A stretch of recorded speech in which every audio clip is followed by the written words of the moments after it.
শুনতে পাচ্ছি, বলুন। হ্যাঁ, মেডিসিনে ইমপ্রুভমেন্ট এসেছে একটু। মানে আগে যেটা লিবিডো কম ছিল, ইনক্রিজ হয়েছে। হুম ইরেকশনটা হার্ড আসছে। আর মেইনটেইন যেটা থাকতো না, সাস্টেন, মোটামুটি যে 40 থেকে 50 সেকেন্ড সাস্টেন থাকছে। হুম আর স্লিপ আগে কম হতো, এখন ঘুমটা ভালো হচ্ছে খাওয়ার পর। আচ্ছা হুম।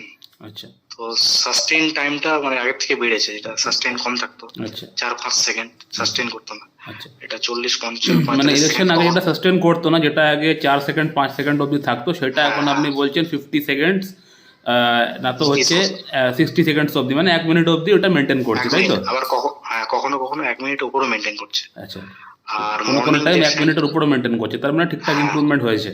ইমপ্রুভমেন্ট হয়েছে, অনেকটাই হয়েছে। হুম আর মর্নিং ইনজেকশন যেটা কম আসতো, হুম মর্নিং ইনজেকশনটা যেটা দেখছি আমি একদমই হুম আসতো না, ওটা হুম। মাঝে মাঝে আসছে এখন। মাঝে আচ্ছা, মাঝে আসছে, মাঝে কোনো মাঝে কোনো দিন বলতে আসছে তবুও? 2-3 দিন আসছে। আচ্ছা, উইকে হচ্ছে আপনার 2 থেকে 3 দিন, তাই তো? 3 দিন আসছে, যেদিন মনে করুন যে স্লিপটা কম হচ্ছে ওই দিন আসছে না, আচ্ছা যেদিন স্লিপটা ভালো হয় সেদিন আচ্ছা, আসছে। মর্নিং ইলেকশন হচ্ছে আপনার উইকে 2 থেকে 3 দিন আসছে। হ্যাঁ, হ্যাঁ, হার্ডনেস। আচ্ছা আর অন্যদিন আসে কিন্তু সফট আসে। আচ্ছা, অন্যদিনও আসে কিন্তু সফট আছে, কিন্তু মাসে সফট হচ্ছে সফট উইকে হচ্ছে 2 থেকে 3 দিন হার্ড আছে, তাই তো? হার্ড আসে, হ্যাঁ। তার মানে ওভারঅল ইমপ্রুভমেন্ট হয়েছে আপনার ক্ষেত্রে, আপনার ট্রিটমেন্টে। হ্যাঁ, হ্যাঁ। ঠিক আছে, ঠিক আছে, নেক্সট মেডিসিন পাঠিয়ে দিচ্ছি, এটা আপনি খান। হ্যাঁ दोस्तों, अभी आप लोगों ने जिस पेशेंट का आवाज़ सुना, ये एक बंगाली पेशेंट है और इन्होंने मुझे क्या बताया, मैं आप लोगों के लिए थोड़ा सा ट्रांसलेट कर देता हूँ। पहले पेशेंट ने मुझे यही बताया कि डॉक्टर साहब, आपसे ट्रीटमेंट स्टार्ट करने से पहले मेरा इरेक्शन तो आया करता था, लेकिन वो जस्ट सस्टेन करता था 3 से 4 सेकंड्स के लिए। लेकिन अब मेरा इरेक्शन अब होल्ड हो रहा है अच्छी तरह से, और वो 50 सेकंड्स या 1 मिनट या कई बार 1 मिनट से अधिक समय के लिए सस्टेन कर रहा है। यानी होल्डिंग कैपेसिटी पेशेंट का अंदर बढ़ चुका है। जो इरेक्शन पहले आया करता था और इरेक्शन आते ही वो गायब हो जाया करता था, अब ऐसा नहीं होता है। अब आपका ट्रीटमेंट के बाद मेरा इरेक्शन 50 सेकंड्स या 1 मिनट या कई बार उससे भी अधिक समय के लिए सस्टेन कर रहा है, होल्ड कर रहा है। और साथ में जो मॉर्निंग इरेक्शन पहले बिल्कुल भी नहीं आया करता था, अब मॉर्निंग इरेक्शन हफ्ते में कम से कम 3 से 4 दिन बहुत अच्छा, बहुत ही हार्ड इरेक्शन देखने को मिल रहा है। यानी मॉर्निंग इरेक्शन बहुत ही अच्छी तरह से इनको आ रहा है हफ्ते में कम से कम 3 से 4 दिन, और बाकी दिन यानी हफ्ते में 3 से 4 दिन हार्ड इरेक्शन आ रहा है, बाकी 2 से 3 दिन भी इरेक्शन आ रहा है, लेकिन थोड़ा इरेक्शन कम रह रहा है एज कम्पेयर टू बाकी 3 से 4 दिन। तो मॉर्निंग इरेक्शन के अंदर भी पेशेंट को काफ़ी अच्छा इंप्रूवमेंट हुआ है। और पेशेंट का और एक मेजर कंसर्न ये था कि डॉक्टर साहब, जब भी मैं डिस्चार्ज होता हूँ तो वो ऑर्गेज़म वाला जो फीलिंग होता है, वो जो क्लाइमेक्स में जाके जो एक डिस्चार्ज होने का जो मज़ा होता है, वो मुझे मिल नहीं पाता है, वो प्लेज़र मुझे मिल नहीं पाता है। तो ये प्लेज़र, ये अनुभूति पेशेंट को होना स्टार्ट हो गया है कि इनको अब प्लेजर मिलना स्टार्ट हो चुका है। यानी वो चार्म्स, वो फीलिंग जो डिस्चार्ज जब कोई बंदा करता है तो वो जो फीलिंग जो होता है, वो सुख इनको मिलना अब स्टार्ट हो चुका है। तो पेशेंट ने मुझे यही बताया बेसिकली।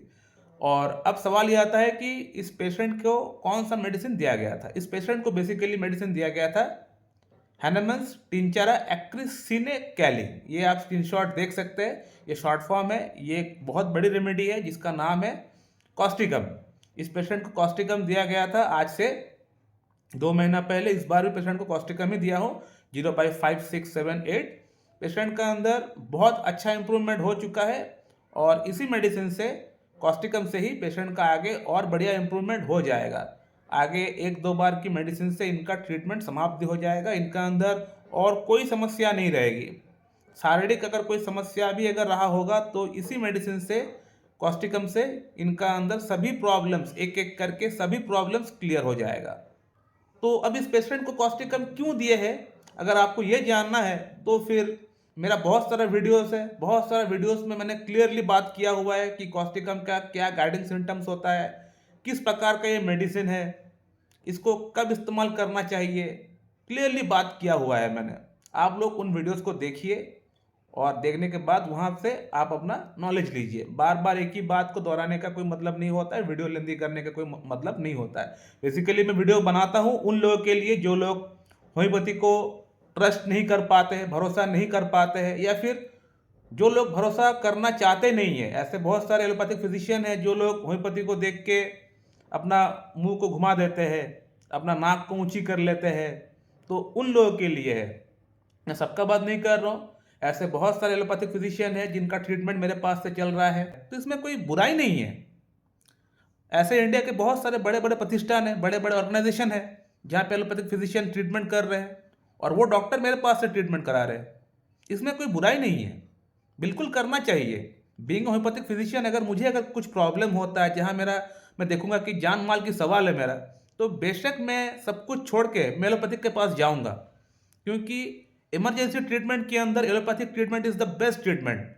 उसकी कंपटीशन में कोई नहीं है, तो बिल्कुल जाऊंगा। मैं क्यों नहीं जाऊंगा भाई? जितने भी पैथीज बनी हुई है, एलोपैथी हो, होम्योपैथी हो, यूनानी हो, आयुर्वेदिक हो, सिद्धा हो, जितनी भी पैथीज बनी हुई है, ये सभी पैथीज मानवता के लिए बनी हुई है, ह्यूमन बींग के लिए बनी हुई है।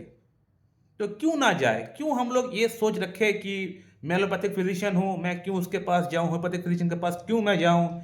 ये सोच नहीं होना चाहिए, ये गलत सोच है। बल्कि मैं तो ये मानता हूँ कि सभी पैथीज को एक साथ मिलकर काम करना चाहिए। मेरा ये थॉट प्रोसेस है। जो भी हो, इस पेशेंट को अभी हम लोग दिए हैं कॉस्टिकम 0/5, 6, 7, 8 आगे 2 महीने के लिए। आफ्टर 2 मंथ मैं इस पेशेंट का फिर से केस टेकिंग जब करूंगा, तब मैं आप लोगों के लिए रिव्यू डालूंगा कि पेशेंट को कितना अच्छा, कितना बेटर फील हो रहा है। ये मैं आप लोग को डालकर मैं दिखा दूंगा कि पेशेंट का अंदर और कितना बेटर इंप्रूवमेंट हो चुका है। हो सकता है आगे 1-2 महीने में इनका ट्रीटमेंट पूरी तरह सॉल्व हो जाए, पूरी तरह खत्म हो जाए। सो माय डियर फ्रेंड, मैं इस वीडियो को यहीं पे एंड करता हूँ। अगर आप लोग के मन में कोई प्रश्न है तो आप लोग कर सकते हैं, उसका आंसर मैं आप लोग को दे दूंगा। So thank you very much and have a good day.